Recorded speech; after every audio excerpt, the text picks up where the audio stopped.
Audio কথনে সবাইকে স্বাগতম। আজকে আমি শুরু করছি মিসির আলীর রহস্যভেদের আরেকটি গল্প, যার নাম মিসির আলীর চশমা। লিখেছেন হুমায়ুন আহমেদ। গল্পটি আমি দুটি পর্বে ভাগ করে পড়েছি। আজ পড়ছি প্রথম পর্ব।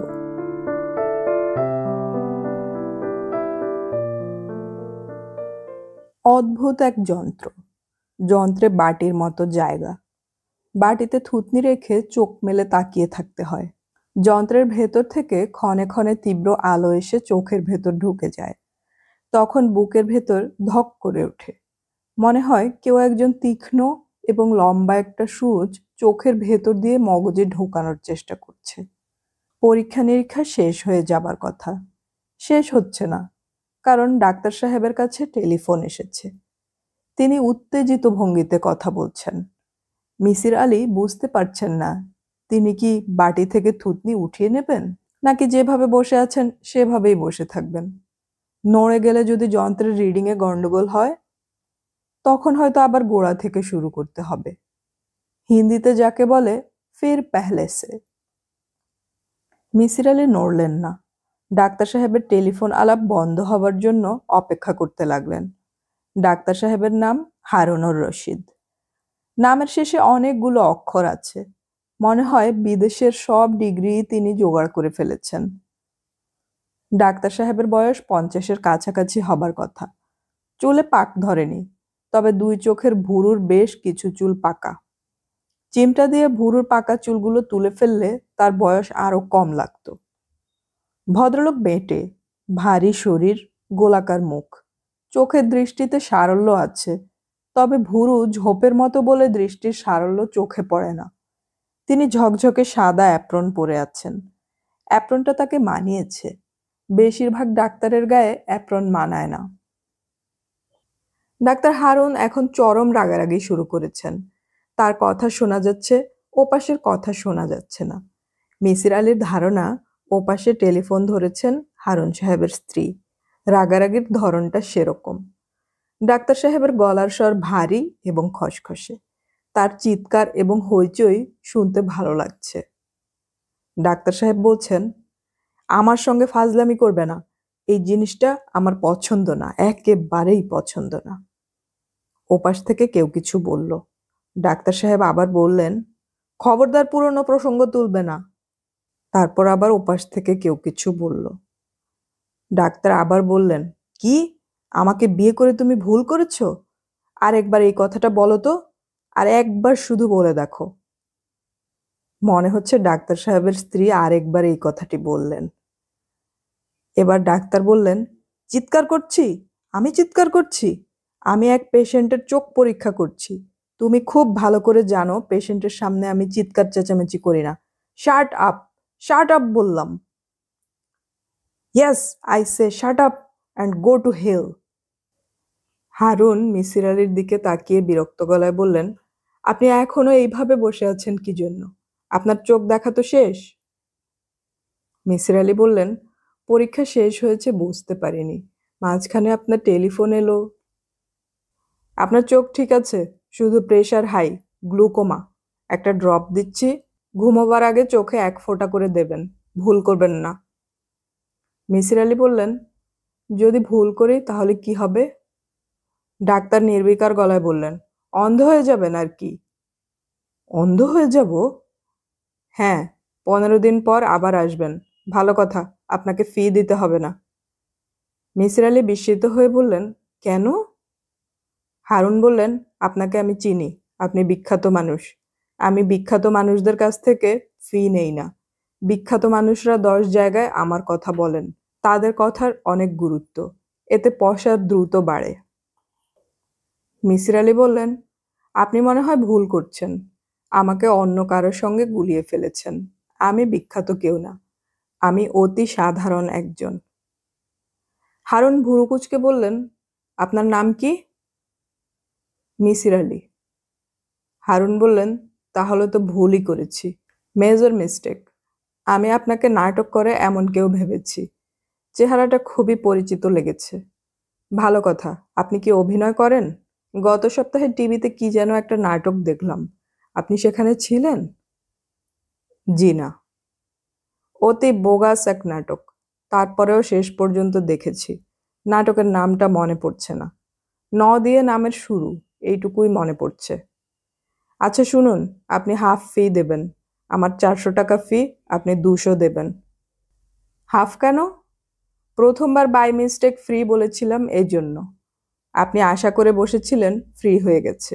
যখন দেখলেন হয়নি তখন আশা ভঙ্গ হয়েছে। হয়েছে কিনা বলুন?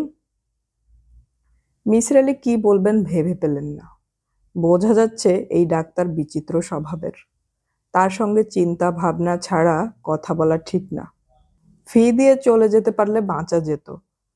চোখের ড্রপের নামটা এখনো তিনি লিখে দেননি। হারুন ভুরু কুঁচকে বললেন, কি হলো, জবাব দিচ্ছেন না কেন? আপনার আশা ভঙ্গ হয়েছে না? মনটা খারাপ হয়েছে না? সামান্য হয়েছে। এই জন্যই ফি হাফ করে দিলাম। প্রেসক্রিপশনটা লিখে দিলে চলে যেতাম। হারুন কাগজ টেনে নিলেন, কলমদানি থেকে কলম বের করতেই আবার টেলিফোন। মনে হচ্ছে তার স্ত্রী, কারণ ডাক্তার টেলিফোন ধরেই খ্যাঁক খ্যাঁক করে উঠলেন। তোমার প্রবলেমটা কি? রোগী দেখছি, এর মধ্যে একের পর এক টেলিফোন। আমাকে শান্তিমতো কিছু করতে দেবে না? এবার ওপাশ থেকে কিছু কথা। সব সময় টাইম মেনটেন করা যায় না। রোগীর চাপ থাকে, ক্রিটিক্যাল কেস থাকে। তর্ক করবে না। স্টপ তর্ক, স্টপ। যাও, আজ আমি বাসাতেই যাব না, ক্লিনিকে থাকবো, সোফায় ঘুমাবো। যা ভাবছো তা না, চেম্বারে কেউ শক করে থাকে না। হারুন টেলিফোন নামিয়ে মিসির আলির দিকে তাকিয়ে বিরক্ত গলায় বললেন, আপনি বসে আছেন কেন? প্রেসক্রিপশনটার জন্য অপেক্ষা করছি। I drop? হারুন ড্রয়ার খুলে একটা প্যাকেট মিসির আলির দিকে বাড়িয়ে দিয়ে বললেন, মেজাজ খুবই খারাপ, প্রেসক্রিপশন লিখতে পারবো না, এটা নিয়ে যান। রাতে ঘুমোবার সময় 1 ড্রপ করে দেবেন। দাম কত? দাম দিতে হবে না, ওষুধ কোম্পানি থেকে স্যাম্পল হিসেবে পাই। স্যাম্পলের ওষুধ বিক্রি করার অভ্যাস আমার নেই। দরিদ্র রোগীদের ফ্রি দিয়ে দেই। ধন্যবাদ। 1 মাস পর আবার আসবেন। আগে বলেছিলেন 15 দিন পর আসতে। এখন বলছি 1 মাস পর। জি, আসবো। মিসির আলি উঠে দাঁড়াতেই ডাক্তার বললেন, একটু বসুন। মিসির আলি বসে পড়লেন। আপনি আমার সম্পর্কে খারাপ ধারণা নিয়ে যাচ্ছেন, এই জন্যই বসতে বলছি। আমার সঙ্গে চা খেয়ে তারপর যাবেন। এবং একটা বিষয় মনে রাখবেন, আমি ডাক্তার যেমন ভালো, মানুষ হিসেবেও ভালো। স্বামী স্ত্রীর ঝগড়া সব জায়গায় হয়, এটা কিছু না। ভালো মানুষেরা ঝগড়া করে, মন্দ মানুষের চেয়ে বেশিই করে। মিসির আলি বললেন, আমি আপনার সম্পর্কে কোনো খারাপ ধারণা নিয়ে যাচ্ছি না। আপনি খুব ভালো ডাক্তার, এটা জেনেই আপনার কাছে এসেছি। আপনি দামি একটা আই ড্রপ বিনা টাকায় আমাকে দিয়েছেন। এটা প্রমাণ করে যে আপনি মানুষ হিসেবেও ভালো। দামি আই ড্রপ বুঝলেন কিভাবে? প্যাকেটের গায়ে লেখা 1200 টাকা রিটেইল প্রাইস। আরে তাই তো, এত সহজ ব্যাপার মাথায় আসেনি। মিসির আলি বললেন, এরকম হয়, মাঝে মাঝে পর্যবেক্ষণ শক্তি এবং লজিক একসঙ্গে কাজ করে না। হারুন আনন্দিত গলায় বললেন, নামটা মনে পড়েছে, নদীর মোহনা। মিসির আলি বললেন, নাটকের নামটার কথা বলছেন? জি জি, নামকরণটা ভুল হলো না? মোহনা তো নদীরই হবে, সমুদ্রের মোহনা হবে না। নাটকের নাম শুধু মোহনা রাখলেই হতো, তাই না? কিংবা নদী নাম হলেও চলতো। নায়িকার নাম নদী, লম্বা একটা মেয়ে, তবে তার চোখে মনে হয় সমস্যা আছে। সারাক্ষণ চোখ মিটমিট করছে। আমার কাছে এলে বিনা ভিজিটে চোখ দেখে দিতাম। দরজা ফাঁক করে কে যেন উকি দিচ্ছে, তার চেহারায় ভয়। ডাক্তার তার দিকে তাকিয়ে ধমকে উঠলেন, কি চাও? স্যার, বাসা যাবেন না? না, তুমি গাড়ি নিয়ে চলে যাও। শামসুকে বলো 2 কাপ চা দিতে, চিনি আলাদা দিতে বলবে, লিকার যেন ঘন হয়। সত্যি চলে যাব স্যার? মিথ্যা চলে যাওয়া বলে কিছু আছে? গাধার মতো কথা। Get lost. ম্যাডামকে গিয়ে বলবে স্যার আজ আসবে না। ভীত মানুষটা সাবধানে দরজা বন্ধ করল। বন্ধ করার আগে একটা দীর্ঘ নিঃশ্বাস ফেলল। হারুন মিসির আলির দিকে তাকিয়ে বলল, সব গাধা। মিসির আলি বললেন, আমি কি আপনাকে ছোট্ট একটা অনুরোধ করব? আপনি বাসায় চলে যান। আপনার স্ত্রী একা। ওনার নিশ্চয়ই মনটা খারাপ। আজ আপনাদের একটা বিশেষ দিন, ম্যারেজ ডে। কে বলেছে আপনাকে? অনুমান করছি। হারুন রাগী গলায় বললেন, আমি মিথ্যা পছন্দ করি না। আপনাকে কেউ নিশ্চয়ই বলেছে। অনুমান বলে পৃথিবীতে কিছু নেই। মিসির আলী বললেন, আপনার অফিসে আপনার এবং আপনার স্ত্রীর ছবি আছে। বাচ্চা কাচ্চার ছবি নেই। যিনি অফিসে স্ত্রীর ছবি রাখেন তিনি বাচ্চা কাচ্চার ছবিও নিশ্চয়ই রাখেন। সেই থেকে অনুমান করছি আপনাদের ছেলে মেয়ে নেই। আপনার স্ত্রী বাসায় একা। আজ আমাদের ম্যারেজ ডে, এটা কিভাবে বুঝলেন? আজ 6 তারিখ। দেয়ালে যে ক্যালেন্ডার ঝুলছে সেখানে 6 তারিখটা লাল কালি দিয়ে গোল করা। আমার স্ত্রী বা আমার জন্মদিনও তো হতে পারে। মিসির আলী বললেন, আপনার জন্মদিন হবে না, কারণ নিজের জন্মদিন মনে থাকে। আপনার স্ত্রীর জন্মদিনও হবে না। স্ত্রীরা জন্মদিনে স্বামী দেরি করে বাড়ি ফিরলে তেমন রাগ করে না। ম্যারেজ ডে ভুলে গেলে বা সেই দিনে দেরি করে স্বামী ঘরে ফিরলে রাগ করে। তাছাড়া গোল চিহ্নের ভেতর লেখা এম, এটা ম্যারেজ ডের আদ্যক্ষর হওয়ার কথা। হারুন বললেন, আপনি তো যথেষ্ট বুদ্ধিমান লোক। মিসির আলী বললেন, খুব বুদ্ধিমান না, তবে কার্যকারণ নিয়ে চিন্তা করতে আমার ভালো লাগে। আপনি করেন কি? আমি কিছুই করি না, অবসরে আছি। আগে কি করতেন? সাইকোলজি পড়াতাম। আপনার কি কোনো কার্ড আছে? জি না। হারুন বেশ কিছুক্ষণ এক দৃষ্টিতে মিসির আলীর দিকে তাকিয়ে বললেন, এখন আমি আপনাকে চিনেছি। আপনাকে নিয়ে অনেক বই লেখা হয়েছে। আমার স্ত্রী আপনার বিশেষ ভক্ত। এম দিয়ে আপনার নাম, মেহের আলী বা এই জাতীয় কিছু। আপনার নামটা কি বলুন তো? আগে একবার বলেছিলেন, ভুলে গেছি। Sorry for that. আমার নাম মিসির আলী। আপনার কি টেলিফোন আছে? সেলফোন একটা আছে। হারুন আগ্রহ নিয়ে বললেন, নাম্বারটা লিখুন তো, শায়লাকে দিব। সে খুবই খুশি হবে। আচ্ছা, আপনি নাকি যে কোনো সমস্যার সমাধান চোখের নিমেষে করে ফেলেন, এটা কি সত্যি? সত্যি না? যে কোনো মানুষকে দেখে ভূত ভবিষ্যৎ বর্তমান সব বলে দিতে পারেন, এটা কি সত্যি? সত্যি না। শায়লা আপনার বিষয়ে যা জানে সবই তো দেখি ভুল। মগ ভর্তি চা চলে এসেছে। আগের লোকই চা এনেছে। ডাক্তার ধমক দিয়ে বললেন, ফজলু, তোমাকে না চলে যেতে বললাম? তুমি ঘুরঘুর করছো কেন? স্টুপিড, যাও সামনে থেকে, গাড়িতে বসে থাকো। স্যার কি বাসায় যাবেন? যেতে পারি, এখনো সিদ্ধান্ত নিতে পারিনি। চা খেয়ে তারপর সিদ্ধান্ত নেব। এখন গেট লস্ট। ফজলু চলে গেল। মিসির আলী লক্ষ্য করলেন ফজলুর মুখ থেকে ভয়ের ছাপ কমেছে। তাকে আনন্দিত মনে হচ্ছে। হারুন মিসির আলীর দিকে তাকিয়ে বললেন, চা ভালো হয়েছে, খান। বিস্কিট আছে? বিস্কিট দেব? ভালো বিস্কিট। বিস্কিট লাগবে না।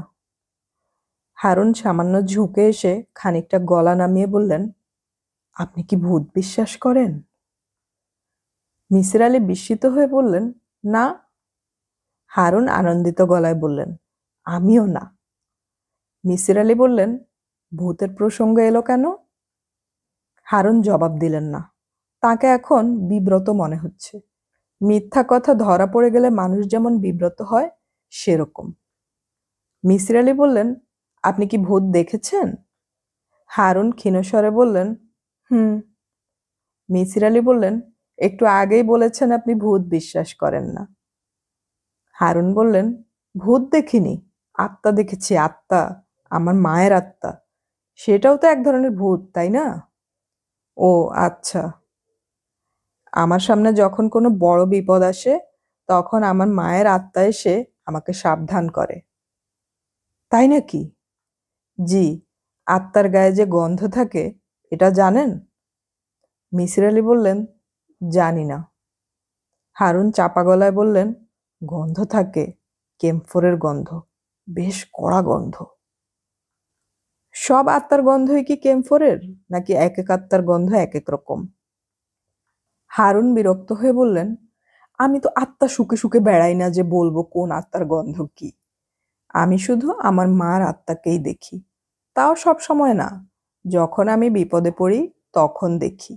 তিনি আমাকে সাবধান করে দেন। মিসির আলি বললেন, উনি শেষ কবে আপনাকে সাবধান করেছেন? হারুন প্রশ্নের জবাব না দিয়ে চট করে উঠে দাঁড়িয়ে বললেন, দেরি হয়ে যাচ্ছে, যাই। বলেই অপেক্ষা করলেন না। অ্যাপ্রন পরা অবস্থাতেই দরজা খুলে বের হয়ে গেলেন। মিসির আলির কাপের চা এখনো শেষ হয়নি। চাটা খেতে অসাধারণ হয়েছে। তার কি উচিত চা শেষ না করেই উঠে যাওয়া? একা একা ডাক্তারের চেম্বারে বসে চুপচুপ করে চায়ের কাপে চুমুক দেওয়া অস্বস্তিকর। হঠাৎ করে বাইরে থেকে কেউ ধাক্কা দিয়ে দরজা বন্ধ করে তালা লাগিয়ে দিলেও তো বিরাট সমস্যা। যদিও সেই সম্ভাবনা খুবই কম, তারপরও সম্ভাবনা থেকে যায়। প্রবাবিলিটির একটা বইয়ে পড়েছিলেন, যে কোনো মানুষ হঠাৎ করে শূন্যে মিলিয়ে যাওয়ার সম্ভাবনাও কিন্তু আছে। মিসির আলি চা শেষ করলেন, তাড়াহুড়ো করলেন না। ধীরে সুস্থেই শেষ করে চেম্বার থেকে বের হলেন। গেটের কাছে ডাক্তার সাহেবের সঙ্গে তার দেখা হয়ে গেল। তিনি গাড়ির পাশে দাঁড়িয়ে আছেন। গা থেকে অ্যাপ্রন খুলে ফেলেছেন বলে তাকে অন্যরকম লাগছে।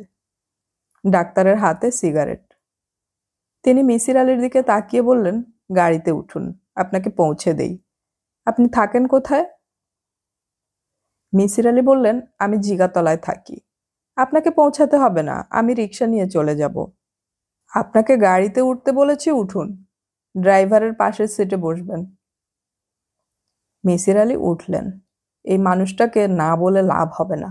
হারুন সেই শ্রেণীর মানুষ যারা যুক্তি পছন্দ করে না। হারুন বললেন, ড্রাইভারের পাশের সিটে বসতে কি আপনার অস্বস্তি লাগছে? না। অস্বস্তি লাগা তো উচিত।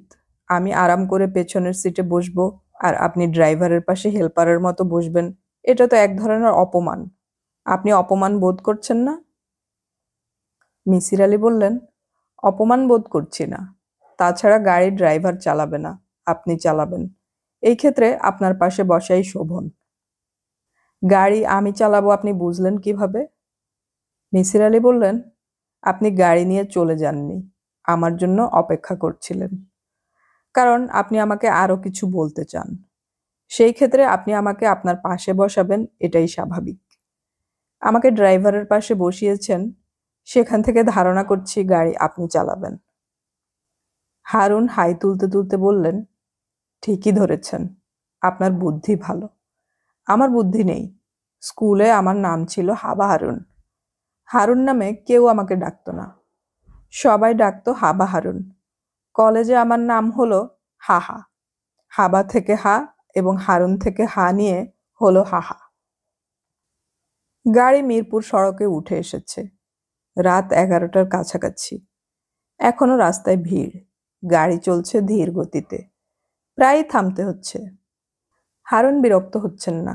ক্যাসেটে গান ছেড়ে দিয়েছেন, হিন্দি গান হচ্ছে। বয়স্ক এবং গুরুত্বপূর্ণ টাইপ মানুষরা সাধারণত গাড়িতে হিন্দি গান শোনেন না। ইনি যে শুধু শুনছেন তা না, যথেষ্ট আনন্দও পাচ্ছেন। গানের সঙ্গে স্টিয়ারিংয়ে হাত দিয়ে তালও দিচ্ছেন। মিসির আলি বললেন, আপনি কি আমাকে কিছু বলবেন? হারুন বললেন, ভেবেছিলাম বলবো, এখন ঠিক করেছি বলবো না। মিসির আলি বললেন, তাহলে আমাকে যে কোনো জায়গায় নামিয়ে চলে যান, আপনার দেরি হচ্ছে। হারুন বললেন, আপনাকে বাসায় পৌঁছে দেবার কথা বলে গাড়িতে তুলেছি, এখন পথের মাঝখানে নামিয়ে দেব না। মিসির আলি বললেন, পথে নামালেই আমার জন্য সুবিধা, কারণ আমি হোটেলে ভাত খেয়ে তারপর বাসায় যাব। বাসায় আমার রান্নার ব্যবস্থা নেই।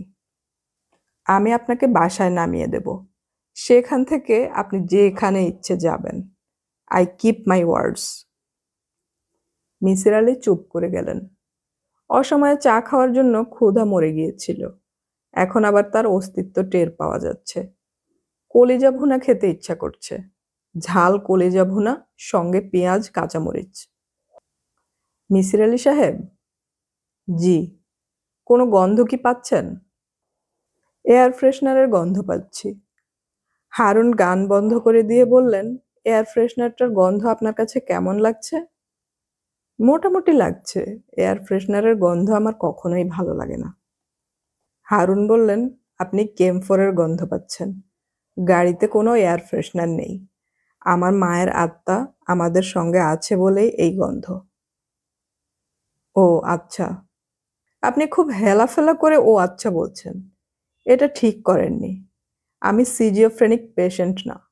স্কুল জীবনে আমাকে হাবা হারুন বলা হলেও আমি হাবা না। আপনার মা কি প্রায়ই আপনার সঙ্গে থাকেন? যখন কোনো বড় বিপদ আমার সামনে থাকে তখন তিনি আমার সঙ্গে থাকেন। মিসির আলী বললেন, আপনি কি কোনো বড় রকমের বিপদের আশঙ্কা করছেন? করছি। জানতে পারি বিপদটা কি? আমি খুন হয়ে যাব। কেউ একজন আমাকে খুন করবে। কে খুন করবে সেটাও আমি জানি। My mother told me. Misir Ali বললেন, তিনি কি সরাসরি আপনার সঙ্গে কথা বলেন নাকি স্বপ্নে বলেন? হারুন বললেন, তিনি নানাভাবে আমার সঙ্গে কমিউনিকেট করেন। মাঝে মাঝে স্বপ্নেও করেন। আপনার মা কি বলেছেন? কে আপনাকে খুন করবে? আপনি জেনে কি করবেন? কৌতূহল থেকে প্রশ্ন করছি। বলতে না চাইলে বলবেন না। ডাক্তার গলা নামিয়ে বললেন, আমাকে খুন করবে আমার স্ত্রী। ওর নাম শায়লা। মিসির আলী বললেন, খুন কবে হবেন সেটা কি আপনার মা আপনাকে বলেছেন? বলেছেন, তবে খুব নির্দিষ্ট করে কিছু বলেননি। জন্ম মৃত্যুর বিষয়ে নির্দিষ্ট করে আত্মারা কিছু বলতে পারে না। ওদের ক্ষমতার সীমাবদ্ধতা আছে। আমার খুন হবার কথা আজ রাতে। মিসির আলী ধাক্কার মতো খেলেন। একটা মানুষ ভাবছে সে রাতে খুন হবে, তারপরও স্বাভাবিকভাবে গাড়ি চালাচ্ছে। নানান কায়দা কানুন করে এই কারণেই বাসায় যাওয়া পেছাচ্ছি। আপনাকে নামিয়ে দিয়ে কোনো একটা হোটেলে চলে যাব। মিসির আলী কি বলবেন ভেবে পেলেন না। মানুষটা মানসিকভাবে অসুস্থ। এতটা অসুস্থ তা শুরুতে বোঝা যায়নি। হারুন বললেন, আমাকে কিভাবে মারবে জানতে চান? কিভাবে? বিষ খাইয়ে মারবে। বিষের নাম জানতে চান? Potassium cyanide. পটাশিয়াম সায়ানাইডের নাম জানেন তো? কেসিএন। নাম জানি। আপনার স্ত্রী পটাশিয়াম সায়ানাইড পাবেন কোথায়? তার কাছে আছে। সে একটা প্রাইভেট ইউনিভার্সিটির কেমিস্ট্রির চেয়ারম্যান। সে কি করবে জানেন? কোনো একটা খাবারে এই জিনিস মিশিয়ে দেবে। আপনি কি আপনার আশঙ্কার কথা আপনার স্ত্রীকে জানিয়েছেন? জানিয়েছি। তার ধারণা আমার প্যারানয়া হয়েছে। ভালো সাইকিয়াট্রিস্ট দিয়ে আমার চিকিৎসা করা উচিত। এই কারণেই আপনাকে সে খুঁজছে। মিসির আলী বললেন, আমাকে এইখানেই নামিয়ে দিন। সামনের গলিতেই আমার বাসা। হারুন বললেন, আপনাকে আপনার বাসার সামনে নামাবো। আপনার বাসাটা চিনে আসবো। আপনার আপত্তি নেই তো? কোনো আপত্তি নেই। আমার মাকেও আপনার বাসাটা চেনানো দরকার। প্রয়োজনে তিনি আপনার সঙ্গে যোগাযোগ করবেন। আমার মায়ের নাম সালমা রহমান। মিসির আলীর জানতে ইচ্ছা করছে সালমা রহমান কি দ্বিতীয় বিবাহ করেছিলেন? হারুনুর রশিদ ডাক্তারের নাম। তার বাবার নাম যদি রশিদ হয় তাহলে সালমা রহমান না হয়ে সালমা রশিদ নাম হবার কথা। মিসির আলী বললেন, আপনার বাবার নাম জানতে পারি? কেন? কৌতূহল। আমার বাবার নাম আবদার রশিদ। আপনার বাবা কি জীবিত? বাবা মারা গেছেন। আপনার মা কি দ্বিতীয় বিবাহ করেছিলেন? হারুন বিরক্ত গলায় বললেন, ব্যক্তিগত প্রশ্ন করবেন না। ব্যক্তিগত প্রশ্ন আমি একদম পছন্দ করি না। আমার মাও পছন্দ করেন না। লাইক মাদার লাইক সান। মিসির আলী বললেন, আমি আপনার সাইকিয়াট্রিস্ট, সেই কারণেই ব্যক্তিগত প্রশ্ন করছি। হারুন বললেন, আপনি আমার সাইকিয়াট্রিস্ট না। আপনি আমার একজন রোগী। ভদ্রতা করে আমি যাকে বাসায় নামিয়ে দিচ্ছি। মিসির আলী বললেন, এই সামনেই গাড়ি রাখুন। ডান দিকের ফ্ল্যাট বাড়ির একতলায় আমি থাকি। আপনি কি নামবেন? না। আপনি বলেছিলেন আপনার মাকে আমাদের বাসাটা চিনিয়ে দেবেন। হারুন রাস্তার পাশে গাড়ি পার্ক করে দরজা খুলে নামলেন। তার চোখে ভরসা হারানো মানুষের দৃষ্টি। যে মানুষ বুঝে উঠতে পারছে না তার কি করা উচিত। মিসির আলির বসার ঘরের বেতের চেয়ারে ডাক্তার হারুন বসে আছেন। তাকে অসম্ভব ক্লান্ত লাগছে। মনে হচ্ছে চেয়ারেই ঘুমিয়ে পড়বেন। তার মাথা ঝুলে আছে, থুতনি বুকের সঙ্গে প্রায় লাগানো। তার চোখ খোলা, তবে ঘুমন্ত মানুষের নাক দিয়ে যেমন ঘর ঘর আওয়াজ হয় সেরকম আওয়াজ হচ্ছে। হঠাৎ আওয়াজ বন্ধ হলো। হারুন মাথা তুলে বললেন, আপনি একা থাকেন? মিসির আলি হ্যাঁ সূচক মাথা নাড়লেন। হারুন বললেন, আপনার বাসায় কি এক্সট্রা বেড আছে? মিসির আলি বললেন, নেই। এক্সট্রা বেড থাকলে আপনার এখানেই থেকে যেতাম, হোটেলে যেতাম না। আমার মায়ের আপনার বাসা পছন্দ হয়েছে, তিনি পুরো বাড়ি ঘুরে দেখেছেন। মিসির আলি বললেন, এখন কি তিনি আমাদের সঙ্গেই আছেন? হুম। এই মুহূর্তে তিনি কোথায়? আপনার শোবার ঘরে। মিসির আলি বললেন, আমার শোবার ঘরের দেয়ালে একটা ঘড়ি আছে, ঘড়িতে কটা বাজে তিনি বলতে পারবেন? হারুন বললেন, আপনি পরীক্ষা করে দেখছেন মায়ের ব্যাপারটা আমার মনের কল্পনা কিনা। ঠিক বলেছি? ঠিক বলেছেন। এই পরীক্ষা আপনার মনের শান্তির জন্য প্রয়োজন। হারুন বললেন, আত্মা সম্পর্কে আপনার কোনো ধারণা নেই। দেহধারী মানুষ এবং আত্মা এক না। জাগতিক পৃথিবী তাদের কাছে অস্পষ্ট, গাঢ় কুয়াশার জগৎ। আত্মা প্রবল আকর্ষণের কারণে তার অতি প্রিয়জনদের সঙ্গে মাঝে মাঝে যোগাযোগ করে, কিন্তু জগৎ সম্পর্কে কিছুই জানে না। মিসির আলি বললেন, তার মানে কি এই যে আপনার মা আমার শোবার ঘরের ঘড়িতে কয়টা বাজে বলতে পারবেন না? বলতে না পারার কথা, তারপরেও তাকে জিজ্ঞেস করব। মিসির আলি বললেন, আপনি কি চা খাবেন? কড়া করে এক কাপ চা বানিয়ে দেই? না, আমি উঠব। হারুন উঠে দাঁড়াতে দাঁড়াতে বললেন, মা আমাকে জানিয়েছেন আপনার শোবার ঘরের দেয়ালে কোনো দেয়াল ঘড়ি নেই। মিসির আলি ধাক্কার মতো খেলেন। তার শোবার ঘরের দেয়ালে কোনো ঘড়ি নেই, কখনো ছিলও না। অনেকদিন থেকেই তিনি ভাবছিলেন একটা দেয়াল ঘড়ি কিনবেন। ভোরবেলা ঘুম ভাঙলেই যেন সময় দেখতে পারেন। মিসির আলি ডাক্তারকে গাড়ি পর্যন্ত এগিয়ে দিতে যাচ্ছেন। হারুন সাহেবের একটা বিষয়ে তিনি অবাক হচ্ছেন। এই মানুষটা একবারও জিজ্ঞেস করেননি দেয়াল ঘড়ি আসলেই কি নেই। খুবই স্বাভাবিক প্রশ্ন। অস্বাভাবিক মানুষ স্বাভাবিক প্রশ্ন করেন না। ডাক্তার হারুন বাড়ি পৌঁছালেন রাত 1:10-এ। গেট দিয়ে ঢোকার সময় তিনি গেটের সঙ্গে গাড়ির ধাক্কা লাগালেন। বাম্পারের একটা অংশ ঝুলে পড়ল। গাড়ি গ্যারেজে ঢোকানোর সময়ও গ্যারেজের দরজার সঙ্গে ধাক্কা লাগলো। পরপর দুটি অ্যাক্সিডেন্টই হারুন সাহেবের স্ত্রীর চোখের সামনে ঘটল। তিনি বারান্দার বেতের চেয়ারে বসেছিলেন, তার চোখে উদ্বেগ এবং উৎকণ্ঠা।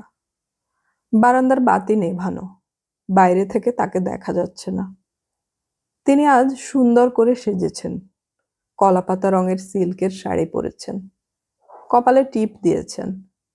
তার নাকের হীরের নাকফুল এই অন্ধকারেও ঝকমক করছে। হারুন বারান্দায় ঢুকতেই শায়লা চেয়ার থেকে উঠে দাঁড়াতে দাঁড়াতে বললেন, হ্যালো। হারুন স্ত্রীর দিকে তাকিয়ে বললেন, হুম। বলেই তিনি দরজার দিকে এগুলেন। শায়লা বললেন, 2 মিনিট বারান্দায় বসো, ঠান্ডা হও, তারপর ঘরে যাবে। হারুন কথা বাড়ালেন না, স্ত্রীর সামনের চেয়ারে এসে বসলেন। শায়লা বললেন, লাচ্ছি বানিয়ে রেখেছি, লাচ্ছি খাও। হারুন টেবিলের দিকে তাকালেন। 2টো গ্লাসে লাচ্ছি, গ্লাস পিরিচ দিয়ে ঢাকা। শায়লা একটা গ্লাস এগিয়ে দিলেন। হারুনের ভ্রু কুঁচকে গেল। পটাশিয়াম সায়ানাইড নামক ভয়ঙ্কর বিষ এই গ্লাসেই কি মেশানো? তিনি স্ত্রীর দিকে তাকালেন। বারান্দার অল্প আলোয় শায়লার মুখ পরিষ্কার দেখা যাচ্ছে না। লাচ্ছি খাবো না। শায়লা বললেন, বিয়ের দিন লাচ্ছি খাওয়া আমাদের অনেক দিনের রিচুয়াল, প্লিজ গ্লাসে চুমুক দাও। হারুনের ঘাড় শক্ত হয়ে গেছে, শিরশির করছে। এত সাধাসাধি করছে কেন? আজই কি তাহলে সেই বিশেষ দিন? শায়লা বললেন, আজ সারা রাত আমরা ঘুমাবো না, গল্প করব। বিয়ের রাতটা যেভাবে গল্প করে কাটিয়েছি তোমার মনে আছে না? হুম। রাত 3টার সময় কে 2 গ্লাস লাচ্ছি নিয়ে দরজা ধাক্কা দিল, তোমার মনে আছে? হুম। হু হু না করে তার নামটা বলো, দেখি তোমার স্মৃতিশক্তি কেমন। তোমার ভাবি লাচ্ছি এনেছিলেন।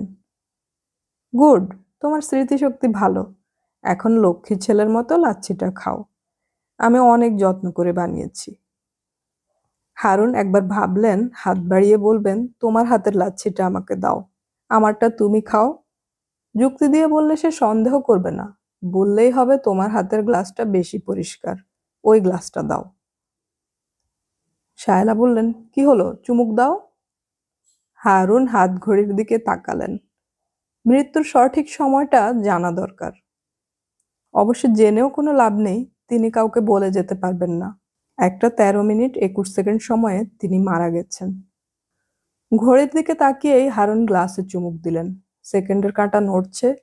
21 সেকেন্ড থেকে হলো 23 সেকেন্ড, এখন হলো 25 সেকেন্ড। কি দেখছো? কিছু দেখছি না।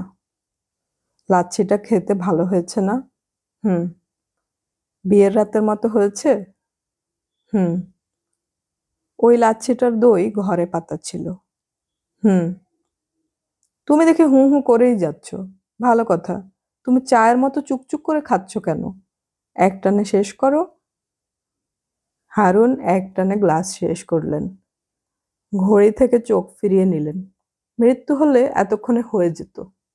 শায়লা বললেন, আমি বাথটাব পানি দিয়ে ভর্তি করে রেখেছি। তুমি আরাম করে সময় নিয়ে গোসল করবে। তারপর আমরা একসঙ্গে খাবো। আমি খেয়ে এসেছি। কোথায় খেয়ে এসেছো? এক পেশেন্টের বাসায় গিয়েছিলাম। পেশেন্ট জোর করে খাইয়ে দিয়েছি। মেনু কি ছিল? কই মাছের ঝোল আর কি? ইলিশ মাছ ভাজা। আরাম করে খেয়েছো? হুম। শায়লা ছোট্ট নিঃশ্বাস ফেলে বললেন, কই মাছের কাঁটার জন্য রাতে তুমি কই মাছ খাও না। ইলিশ মাছ খাও না গন্ধ লাগে এই কারণে। আজ এই দুই নিষিদ্ধ বস্তুই খেয়ে এসেছো, তাও তোমার এক পেশেন্টের বাড়িতে, যেখানে তুমি জানো আজ আমাদের ম্যারেজ ডে। বাসায় বিশেষ খাবারের ব্যবস্থা করা হয়েছে। জানো না? জানি। তুমি কি সত্যি খেয়ে এসেছো? না। শায়লা বললেন, মিথ্যা কথাটা কেন বলেছ আমি জানি না। নিশ্চয়ই কোনো কারণ আছে। কারণও জানতে চাচ্ছি না। আমি আজ কোনো কিছু নিয়ে হইচই করব না, ঝগড়া করব না। হারুন বললেন, তুমি তো কখনোই হইচই করো না, ঝগড়া করো না। তা ঠিক, মাঝে মাঝে করতে ইচ্ছে করে। আজ রাতে টেলিফোন করে সিরিয়াস ঝগড়া করেছি না? এরকম আর হবে না। উঠো তো, গোসল করবে। হারুন উঠে দাঁড়ালেন। শায়লা বললেন, বলো দেখি আজ কি রান্না? আমার পছন্দের কোনো আইটেম। হয়েছে, কলিজা ভুনা, খিচুড়ি। Thank you. পেঁয়াজ কুচি করে ভিনেগার দিও। কলিজা ভুনার সঙ্গে ভিনেগার মেশানো পেঁয়াজ খুব ভালো লাগে। শায়লা বললেন, দেয়া আছে। তোমার আরেকটা অতি প্রিয় খাবারও আছে, ঘিয়ে ভাজা শুকনা মরিচ। Thank you again. বাথটাবের পানিতে গা ডুবিয়ে হারুন শুয়ে আছেন। পানি শীতল। পানির শীতলতা শরীরে ছড়িয়ে পড়ছে। আরামদায়ক অভিজ্ঞতা। হারুনের হাতে বিয়ারের ক্যান। বিয়ারের ক্যানের উত্তাপ হিমাঙ্কের কাছাকাছি। ঠান্ডা বিয়ারে চুমুক দিতে ভালো লাগছে। স্নায়ু ঝিমিয়ে পড়ছে। স্নায়ুকে অলস করে দেয়াটাও আনন্দময় প্রক্রিয়া। স্নানের সময় বরফ শীতল বিয়ারের ক্যানে চুমুক দেওয়ার অভ্যাস তিনি বিলেতে আয়ত্ত করেছিলেন। মাঝে মাঝে তার মনে হয় বিদেশে যে অল্প কিছু ভালো অভ্যাস তিনি করেছেন, এটা তার একটা। হারুন। হারুন চমকে উঠলেন। তার মার গলা। এই গলা বিয়ারের ক্যানের মতোই শীতল। এমনভাবে চমকালেন যে বিয়ারের ক্যান তার হাত ফসকে বাথটাবের পানিতেই পড়ে গেল। ক্যানটা তিনি অতি দ্রুত তুলে ফেললেন। তার আগেই অনেকখানি পানি ক্যানে ঢুকে গেল। হারুন। জি মা। তুই পীর বংশের ছেলে, এটা জানিস? তোর বাবার দাদা হুজরে কেবলা ইরফান উদ্দিন কুতুবী কত বড় পীর ছিলেন সেটা কি জানিস? কিছু কিছু জানি, তুমি বলেছ। তুই এত বড় পীরের পুতি, আর তুই কিনা ন্যাংটো হয়ে মদ খাচ্ছিস? হারুন হাত বাড়িয়ে টাওয়েল নিয়ে কোমরে জড়াতে জড়াতে বললেন, বিয়ার মদ না মা। ইউরোপ আমেরিকায় পানির বদলে এই জিনিস খাওয়া হয়। অ্যালকোহলের পরিমাণ 5%-এরও নিচে। চুপ! হারুন চুপ করে গেলেন। তার নিঃশ্বাস ভারী হয়ে আসছে, মুখ শুকিয়ে আসছে। হারুন, বাতি নিভিয়ে দে। বাতি নেভালে আমার ভয় লাগবে মা। লাগুক ভয়, বাতি নেভা। আলোর মধ্যে থাকতে পারছি না। বিয়ারের ক্যান এখনো হাতে ধরে আছিস কেন? ফেলে দে। হারুন ক্যান রেখে উঠে দাঁড়ালেন, বাতি নেভালেন। বাথরুম হঠাৎ অন্ধকারে ডুবে গেল। হারুন কাঁপা কাঁপা গলায় বললেন, মা, ভয় লাগছে। ভয়ের কি আছে? আমি আছি না? তোমাকে দেখতে পাচ্ছি না তো। আমাকে দেখবি কি করে গাধা? কথা যে শুনতে পাচ্ছিস এই যথেষ্ট। মা, তুমি তো কথাও ভুলভাল বলো। কখন ভুলভাল কথা বললাম? তুমি বলেছিলে আজ রাতে বিষ খাওয়াবে, খাওয়ায়নি তো। রাত কি শেষ হয়েছে? না। তুই কত বড় গাধা বুঝতে পারছিস? ডিনারের সময় বিষ দেবে মা? তোকে কিছুই বলবো না। মা, মা, তোর কথা শুনতে পাচ্ছি। মা মা করতে হবে না, কি বলতে চাস বল। আমার একটা সন্দেহ তৈরি হয়েছে। মনে হচ্ছে তুমি আসলে আমার মনের কল্পনা। আমি কল্পনা? হুম। এক ধরনের অসুখ আছে, যে অসুখে রোগীর হেলুসিনেশন হয়। সে কথা শুনতে পায়, নানান কিছু দেখে। তোর ধারণা তোর সেই অসুখ হয়েছে? হুম। রোগ বাঁধিয়ে ঘরে বসে আছিস কেন? চিকিৎসার ব্যবস্থা কর। করব। আজ যে গাধাটার কাছে গিয়েছিলি সেই কি তোর চিকিৎসা করবে? এখনো ঠিক করিনি। দেরি করছিস কেন? ঠিক করে ফেল। সেও গাধা, তুইও গাধা। গাধার চিকিৎসা তো গাধাই করবে। আমাকে গাধা বলছো কেন? উনাকে কেন গাধা বলছো? যে বলে যুক্তির বাইরে কিছু নেই, তাকে গাধা বলবো না তো কি বলবো? ছাগল বলবো? এটাই তো ভালো। সে ছাগল, তুই গাধা।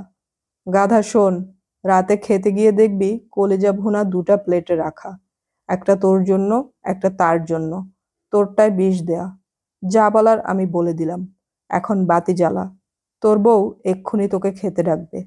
যদি দেখে বাতি নেভানো, তাহলে নানান প্রশ্ন করবে। হারুন বাতি জ্বালালেন। প্রায় সঙ্গে সঙ্গেই বাথরুমের দরজায় টোকা পড়ল।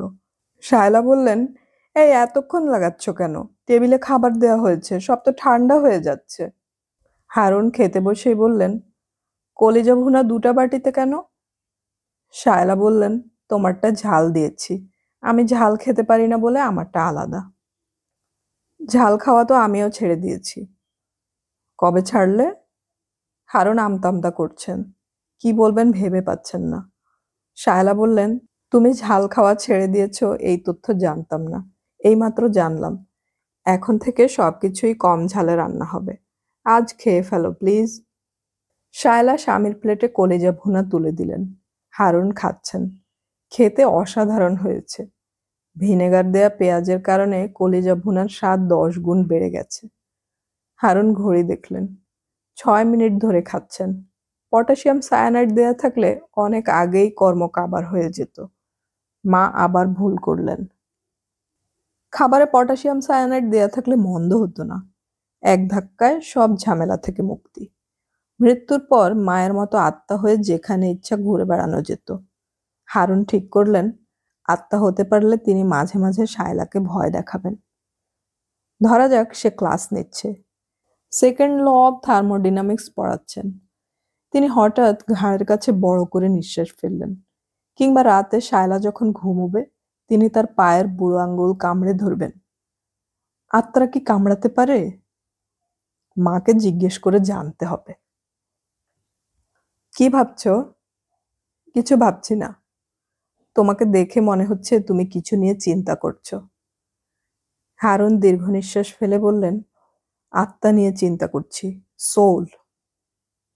ও আচ্ছা। আত্মার প্রপার্টি নিয়ে ভাবছি। তবে সমস্যা হচ্ছে, আত্মা কোনো বস্তু না, পরাবস্তু। পরাবস্তুর ধর্ম পৃথিবীর বিজ্ঞান ধরতে পারবে না। শায়লা বললেন, তুমি কি ভালো একজন ডাক্তার দেখাবে? একজন সাইকিয়াট্রিস্ট?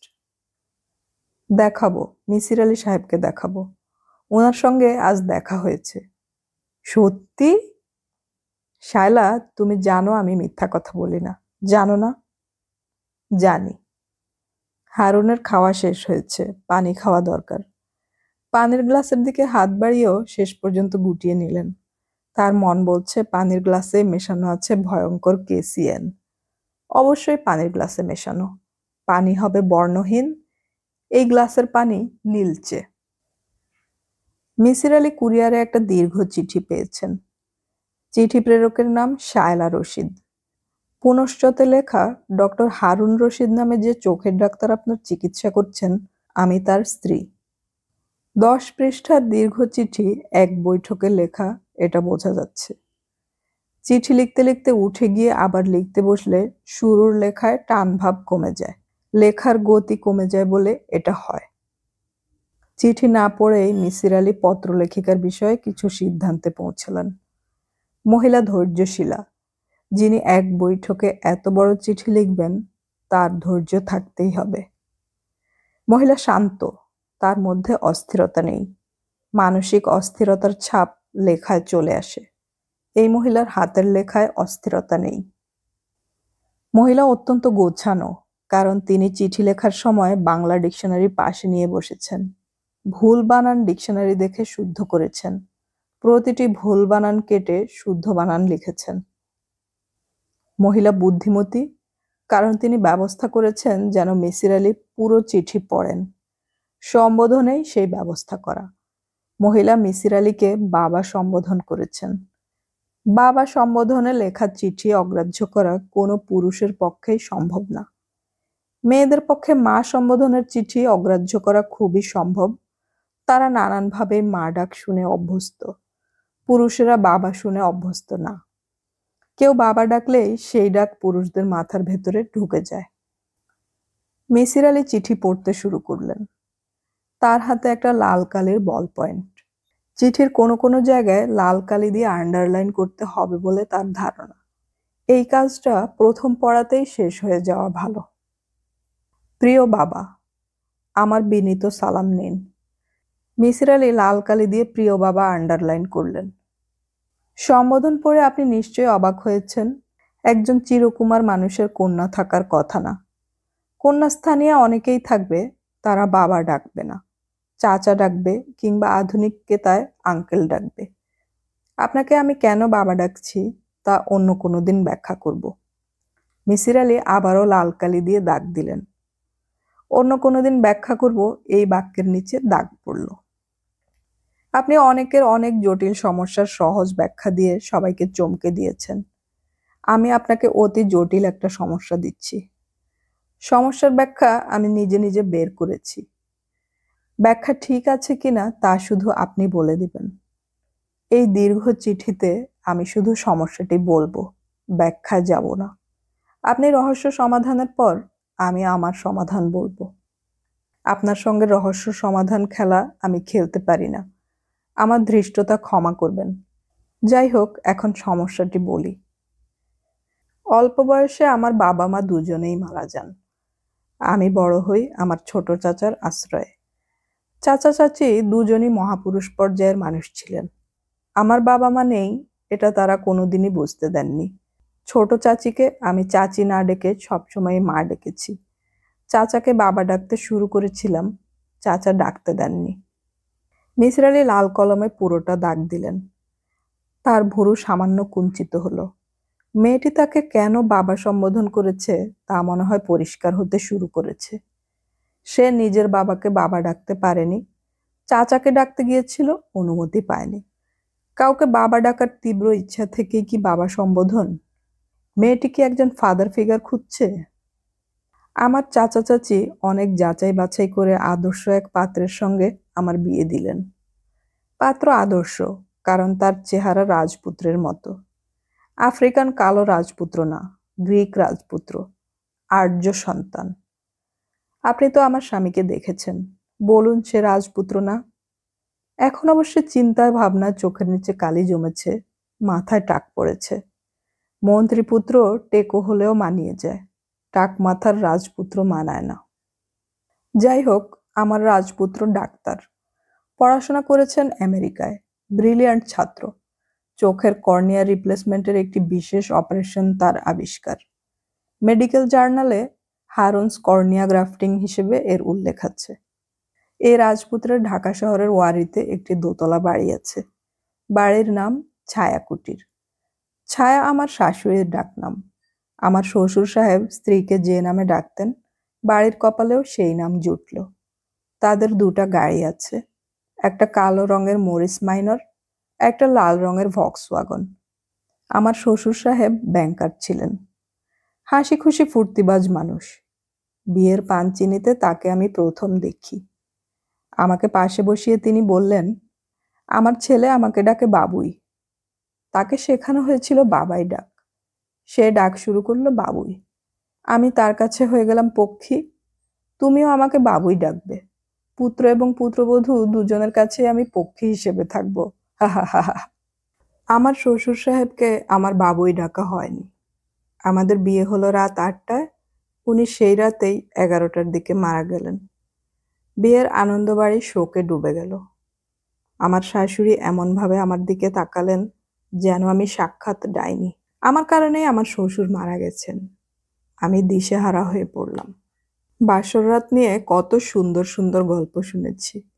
আমাদের বাসর ছিল বেহুলা লক্ষীন্দর টাইপ বাসর, যেন আমাদের দুজনের মাঝখানে কিলবিল করছে ভয়ঙ্কর কালসাপ। আমার শাশুড়ি শান্ত প্রকৃতির মানুষ ছিলেন। কথাবার্তা খুব কম বলতেন, শুধু নিজের ছেলের সঙ্গে গলা নিচু করে নানান কথা বলতেন।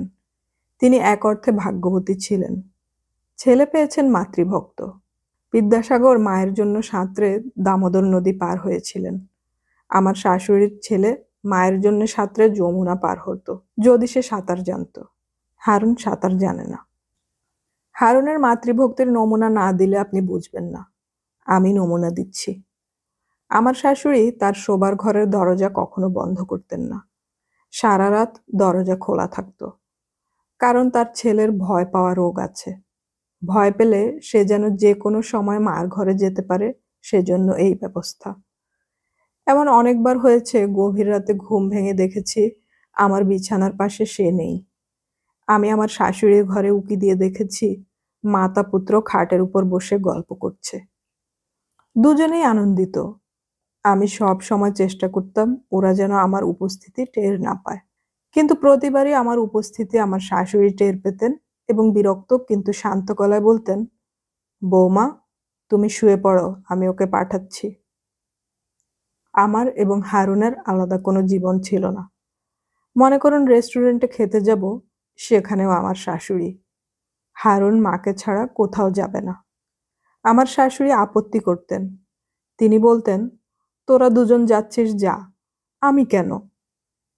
হারুন রেগে গিয়ে বলতো, তোমাকে ছাড়া আমি যদি রেস্টুরেন্টে খেতে যাই, তাহলে আমার নাম হারুনুর রশিদ না, আমার নাম কুত্তা রশিদ। এরপর আর কারোই কিছু বলার থাকে না। তবে একবার শুধু আমরা দুজনে কক্সবাজার বেড়াতে গিয়েছিলাম। গাড়ি নিয়ে গিয়েছিলাম। হারুন ড্রাইভ করেছে, আমি বসেছি তার পাশে। কি আনন্দের ভ্রমণ যে ছিল সেটা! থামতে থামতে যাওয়া, পথের পাশে ছোট্ট চায়ের দোকানে গাড়ি থামিয়ে চা খাওয়া, যাওয়ার পথে এক জায়গায় হাট পড়ল। আমরা গ্রাম্য হাটে ঘুরে বেড়ালাম, কাঁচামরিচ পটলের দাম করলাম। হারুন বলল, ওই দেখো গরু ছাগলের হাট, দরদাম করে একটা ছাগল কিনে ফেলবো নাকি? আমি বললাম, কিনবেই যখন ছাগল কেন, এসো একটা গরু কিনে ফেলি, গাড়ির ছাদে করে নিয়ে যাই। আনন্দ করতে করতে আমরা কক্সবাজারে পৌঁছলাম রাত 8টার দিকে। পর্যটনের একটা মোটেল আছে শৈবাল নাম, সেখানে আমাদের একটা ডিলাক্স রুম বুকিং দেয়া ছিল। শৈবালের লাউঞ্জে এসে আমি হতভম্ব হয়ে দেখি আমার শাশুড়ি বিশাল এক সুটকেস নিয়ে লাউঞ্জে বসে আছেন। প্রথমে ভাবলাম চোখে ভুল দেখছি। আমি হারুনের দিকে তাকালাম।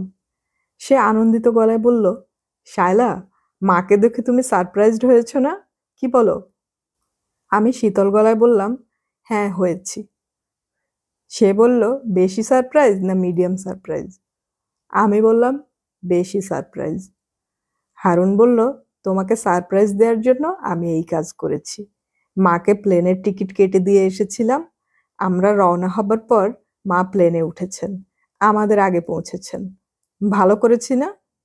আমি বললাম, ভালো করেছ। হারুন বলল, আমি সাঁতার জানি না তো, মা পাশে থাকলে ভয় নেই। মা আবার সাঁতারে এক্সপার্ট। আমি শাশুড়ির কাছে গিয়ে তার পা ছুঁয়ে সালাম করলাম। তিনি আমার মাথায় হাত রেখে অনেকক্ষণ দোয়া করলেন। কক্সবাজার ট্রিপটা আমার জন্য খুবই গুরুত্বপূর্ণ ছিল। আমার ধারণা সেখানেই আমি কনসিভ করি। এইসব জিনিস মেয়েরা বুঝতে পারে। আমি আমার বাবুর নামও সেখানে ঠিক করে ফেলি। ছেলে হোক বা মেয়েই হোক, আমার বাবুর নাম হবে সাগর। কক্সবাজার থেকে ফেরার ৮ মাসের মাথায় সাগরের জন্ম হলো। কি সুন্দর ফুটফুটে ছেলে, বড় বড় চোখ। আমি তার চোখের দিকে তাকালেই সাগর দেখতে পাই। বাবুকে যখনই কোলে নিতাম, আমার মনে হতো আমার যা পাওয়ার আমি পেয়ে গেছি। এই পৃথিবীতে আমার আর কিচ্ছু চাইবার নেই। ১ সেকেন্ডের জন্যেও বাবুকে চোখের আড়াল করতে ইচ্ছে করতো না। বাধ্য হয়ে আমি বাবুকে না দেখে থাকতাম, কারণ আমি তখন কেমিস্ট্রির লেকচারারশিপের চাকরি পেয়েছি। সরকারি কলেজের চাকরি। ক্লাস বেশি না, কিন্তু ছুটির ২ দিন ছাড়া প্রতিদিনই যেতে হতো। প্রিন্সিপাল ছিলেন খুবই কড়া। চিল আকাশে ওড়ে, তার দৃষ্টি থাকে স্থলে। আমি কলেজে ছাত্র পড়াই, আর আমার মন পড়ে থাকে বাবুর কাছে। আমার শাশুড়ি কি ঠিকমতো দেখাশোনা করছেন? কাজের মেয়েটা কি পানি সিদ্ধ করে ফর্মুলা বানাচ্ছে, নাকি ট্যাপের পানি দিয়ে কাজ সারছে? সাগর কি ভেজা কাঁথায় শুয়ে আছে? তার কাঁথা কি ঠিকমতো বদলানো হচ্ছে? তাকে গোসল দেওয়ার সময় কানে কি পানি ঢুকেছে? বিছানার ঠিক মাঝখানে তাকে শোয়ানো হয়েছে তো? সিলিং ফ্যানের নিচে শোয়ানো হচ্ছে না তো? কত রকম দুর্ঘটনা যে হয়। দেখা গেল সিলিং ফ্যান খুলে নিচে পড়ে গেছে। একটা শিশুকে একা একা বড় করা যায় না, সবার সাহায্য লাগে। হারুনের কোনো সাহায্য আমি পেলাম না। সব বাবাই প্রথম সন্তান নিয়ে অনেক আহ্লাদ করে। বাচ্চা কোলে নিয়ে বসে থাকা, ছবি তোলা, হারুন তার কিছুই করলো না। একসময় সে আলাদা বিছানা করে ঘুমোতে শুরু করলো। রাতে বাচ্চা জেগে থাকে, কান্নাকাটি করে, তার নাকি ঘুমের সমস্যা হয়। একদিন অবাক হয়ে দেখি হারুনের গলায় 2টা তাবিজ। নাটকে গ্রামের চরিত্র অভিনয় করলে মোটা রূপার তাবিজ পরে, সেরকম তাবিজ। আমি বললাম, তাবিজ কিসের? সে জবাব দেয় না, আমতা আমতা করে। খুব চেপে ধরায় বলল, মা দিয়েছেন, সামনে আমার মহা বিপদ, এই জন্যই তাবিজ। এই তাবিজে বিপদ কাটা যাবে। আমি বললাম, উনি কি করে বুঝলেন সামনে তোমার মহাবিপদ? হারুন বললেন, মা স্বপ্নে দেখেছেন। উনি স্বপ্নে যা দেখেন তাই হয়। স্বপ্নে কি দেখেছেন? হারুন অন্যদিকে চোখ ফিরিয়ে বলল, মার স্বপ্ন তোমাকে বলবো না। কেন বলবে না? মা নিষেধ করেছেন। আমি অতি দ্রুত 2-এ 2-এ 4 মেলালাম। আমাকে স্বপ্ন বলতে নিষেধ করা হয়েছে, এর অর্থ একটাই, স্বপ্নে আমার ভূমিকা আছে। খুব সম্ভব হারুনের মহাবিপদের সঙ্গে আমি যুক্ত। আমি বললাম, তোমার মহাবিপদে কি আমার কোনো ভূমিকা আছে? মহাবিপদটা কি আমি ঘটাচ্ছি? হারুন মেঝের দিকে তাকিয়ে বলল, হুম। আমি বললাম, তোমাকে আমি খুন করছি এরকম কিছু? হারুন আবার বলল, হুম। খুনটা করছি কিভাবে? গলা টিপে? হারুন বলল, ছুরি দিয়ে গলা কেটে। এই জন্যই কি তুমি আলাদা ঘুমাও? হুম। তুমি বুদ্ধিমান আধুনিক একজন মানুষ, বিদেশে পড়াশোনা করেছ। স্বপ্নের মতো হাস্যকর জিনিস তুমি বিশ্বাস করো? না। তাহলে গলায় তাবিজ ঝুলিয়ে ঘুরছো কেন? তাবিজ খোলো। না। না কেন? মা রাগ করবে। মাই কি তোমার সব? আমি কিচ্ছু না? তোমার ছেলে কিছু না? হারুন জবাব দিল না। আমি বললাম, তোমাকে একটা অনুরোধ করব। তোমাকে সেই অনুরোধ রাখতে হবে। বলো, রাখবে? হারুন বলল, রাখবো। আমার হাত ধরে বলো, রাখবে? হারুন আমার হাত ধরে বলল, সে অনুরোধ রাখবে, এবং আমার এই অনুরোধের কথা মাকে জানাতে পারবে না। জানাবো না। আমার অনুরোধ হচ্ছে, তুমি একটা ফ্ল্যাট বাড়ি ভাড়া করবে, সেই ফ্ল্যাটে আমি, তুমি এবং বাবু থাকব। তোমার মা থাকবেন না। হারুনের মুখ হঠাৎ ফ্যাকাশে হয়ে গেল। দিন দুপুরে ভূত দেখলে মানুষের যে অবস্থা হয় সেই অবস্থা। সে বিড়বিড় করে বলল, এই স্বপ্নটাই মা দেখেছেন। আমি বললাম, বিড়বিড় করবে না, পরিষ্কার করে বলো, এই স্বপ্নটাই মা দেখেছেন মানে কি? হারুন বলল, মা স্বপ্ন দেখেছেন মাকে এ বাড়িতে রেখে আমরা 3 জন আলাদা ফ্ল্যাট ভাড়া করেছি। তারপর তুমি আমাকে খুন করেছ। আমি কঠিন গলায় বললাম, তোমার মা স্বপ্নে যাই দেখুন, তুমি আমাকে কথা দিয়েছ আলাদা ফ্ল্যাট ভাড়া করবে। তুমি যদি ফ্ল্যাট ভাড়া নাও নাও, তাহলেও আমি বাবুকে নিয়ে চাচার বাসায় চলে যাব। বাকি জীবন তুমি আমার বা তোমার ছেলের দেখা পাবে না। আই মিন ইট। হারুন বলল, ফ্ল্যাট ভাড়া করব। সত্যি? হ্যাঁ, সত্যি। হারুন সত্যি সত্যি ফ্ল্যাট ভাড়া করলো। 3 তলার 4 কামরার সুন্দর ফ্ল্যাট। দক্ষিণে খোলা, বারান্দা আছে। ফ্ল্যাট দেখে আমি মুগ্ধ। হারুনদের পুরনো বাড়ির উঁচু সিলিং আমার খুব অপছন্দ ছিল। সেই বাড়ির চারদিকে বড় বড় গাছপালা। গাছের জন্য বাড়িতে আলো ঢুকতে পারতো না এমন অবস্থা। ফ্ল্যাট বাড়িটায় অনেক আলো হাওয়া। এপ্রিল মাস থেকে বাড়ি ভাড়া নেওয়া হলো। আমরা ঠিক করলাম এপ্রিল মাসের 1 তারিখ, এপ্রিল ফুলস ডে, সেদিন নতুন ফ্ল্যাটে না গিয়ে 2 তারিখে উঠব। আমি ভেবেছিলাম আমার শাশুড়ি ব্যাপারটা নিয়ে খুব হইচই করবেন, বেঁকে দাঁড়াবেন। সেরকম কিছুই করলেন না, বরং শান্ত গলায় বললেন, ঠিক আছে যাও, সপ্তাহে 1 দিন বাবুকে এনে আমাকে দেখিয়ে নিয়ে যাবে। আমি বললাম, অবশ্যই। শাশুড়ি বললেন, তোমার চাচার বাড়ি থেকে কাউকে স্থায়ীভাবে এনে তোমাদের ফ্ল্যাটে রাখতে পারো কিনা দেখো। তুমি কলেজে চলে যাবে, কাজের মেয়েদের হাতে এত ছোট বাচ্চা রেখে যাওয়া ঠিক না। আমি বললাম, সেই ব্যবস্থা করব। মহা আনন্দে আমি গোছগাছ শুরু করলাম। নতুন সংসার শুরু করতে যাচ্ছি, সেই আনন্দেও আমি আত্মহারা। মার কঠিন বলয় থেকে হারুনের মুক্তিও অনেক বড় ব্যাপার। এপ্রিল মাসের 2 তারিখ বাড়ি ছাড়ব। 1 তারিখে দুর্ঘটনা ঘটল। আমার বাবু মারা গেল। আমি তখন কলেজে প্র্যাকটিক্যাল ক্লাস নিচ্ছি। কলেজের প্রিন্সিপাল হঠাৎ ক্লাসে ঢুকে বললেন, শায়লা, আপনি এক্ষুনি বাড়ি যান, আপনার বাচ্চা অসুস্থ। আমার গাড়ি আছে, গাড়ি নিয়ে যান। বাড়িতে পৌঁছে দেখি আমার শাশুড়ি মৃত বাচ্চা কোলে নিয়ে পাথরের মূর্তির মতো বসে আছেন। তিনি ক্ষীণ গলায় বললেন, বৌমা, সব শেষ। আমার বাচ্চাটি কিভাবে মারা গেল, তার কি হয়েছিল, আমি কিছুই জানতে পারিনি। আমার শাশুড়ি আমাকে বলেননি। যে কাজের মেয়েটি বাচ্চার দেখাশোনা করত, তাকেও পাওয়া যায়নি। দুর্ঘটনার দিন কাচের জগ ভাঙার মতো অতি গুরুতর অপরাধে তার চাকরি চলে যায়। আমার শাশুড়ি তাকে বেতন দিয়ে বিদায় করে দেন। বাসায় একজন কেয়ারটেকার থাকতো, সবুর মিয়া। সবুর মিয়াও ঘটনার সময় বাসায় ছিল না। শাশুড়ি তাকে কি এক কাজে নারায়ণগঞ্জ পাঠিয়েছিলেন। আমি শাশুড়ির কাছ থেকে ঘটনা জানতে চেয়েছি। তিনি কিছুই বলেননি, শুধু বলেছেন, আমি কিছু বলবো না, তোমরা ফ্ল্যাট বাড়িতে চলে যাও, আমাকে কিছু জিজ্ঞেস করবে না। আমি বাচ্চাটার সুরত হাল করাতে পারতাম, তার জন্য পুলিশ কেস করতে হতো। সেটা করা সম্ভব ছিল না। আমার নিজের মাথাও তখন পুরোপুরি খারাপ হয়ে গিয়েছিল। চোখ বন্ধ করলেই দেখতাম আমার ছোট্ট বাবু হামাগুড়ি দিয়ে আমার দিকে আসছে। তার সব ঠিক আছে, হাসি হাসি মুখ, বড় বড় মায়া ভর্তি চোখ, শুধু মুখ দিয়ে টপ টপ করে রক্তের ফোঁটা পড়ছে। দীর্ঘদিন গুলশানের এক মনোরোগ ক্লিনিকে আমাকে কাটাতে হয়েছে। সেখানেই আমি একবার ঘুমের ওষুধ খেয়ে সুইসাইডের চেষ্টা করি। তারপর অনেক দিন কেটে গেছে। আমার শাশুড়ি মারা গেছেন, স্বাভাবিক মৃত্যু। ডায়রিয়া হয়ে মহাখালী কলেরা হাসপাতালে শেষ নিঃশ্বাস ত্যাগ করেছেন। কিন্তু মৃত্যুর পরও তিনি আমার স্বামীকে ছাড়েননি। এখনো হারুনের ঘাড়ে ভর করে আছেন। তিনি হারুনকে কন্ট্রোল করে যাচ্ছেন।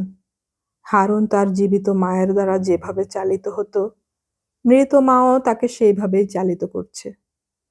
আমাদের আর কোনো ছেলে মেয়ে হয়নি, কারণ আমার শাশুড়ি তার অতি আদরের ছেলেকে বলেছেন যেন আমার সঙ্গে কোনো শারীরিক সম্পর্ক না হয়। আমি আপনাকে লেখা এই দীর্ঘ চিঠি এখানেই শেষ করছি। আপনাকে বাবা সম্বোধন করছি, যেন আপনি চিঠির এই কন্যার প্রতি দয়া করেন এবং চিঠি কন্যার পুত্রের মৃত্যু রহস্য বের করেন। আমার ধারণা এই রহস্য ভেদ হওয়া মাত্র হারুনের মোহমুক্তি ঘটবে। সে তার মৃত মাকে ঘাট থেকে ঝেড়ে ফেলবে। আমি হারুনকে নিয়ে সত্যিকার সংসার শুরু করতে পারবো। বিনীতা, চিঠি কন্যা শায়লা।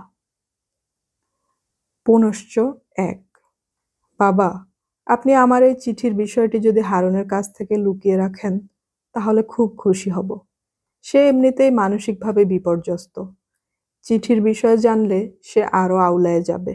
আমি এই অবস্থাটা চাচ্ছি না। সাইকিয়াট্রিস্ট হিসেবে আপনি তার চিকিৎসা করুন, তাও চাচ্ছি না। তার অসুস্থতা আপনি সারাতে পারবেন না। জগতের কোনো সাইকিয়াট্রিস্টের এই ক্ষমতা নেই। পুনশ্চ ২। দীর্ঘ চিঠিতে অনেক কঠিন কঠিন বিষয় লিখেছি। এখন কিছু হালকা বিষয় লিখি। একটা ধাঁধা ধরি, দেখি আপনি পারেন কিনা। ধাঁধার দুটো অংশ আছে। ১।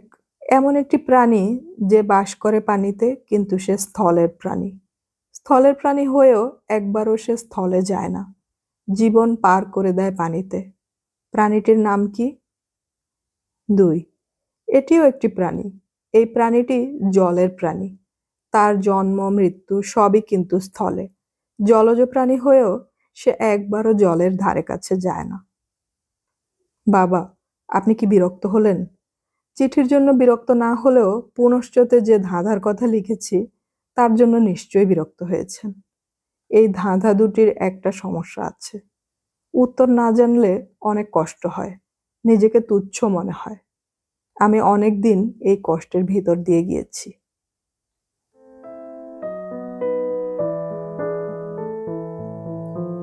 এতক্ষণ আমি পড়ে শোনালাম হুমায়ুন আহমেদের লেখা মিসির আলীর চশমার প্রথম পর্ব।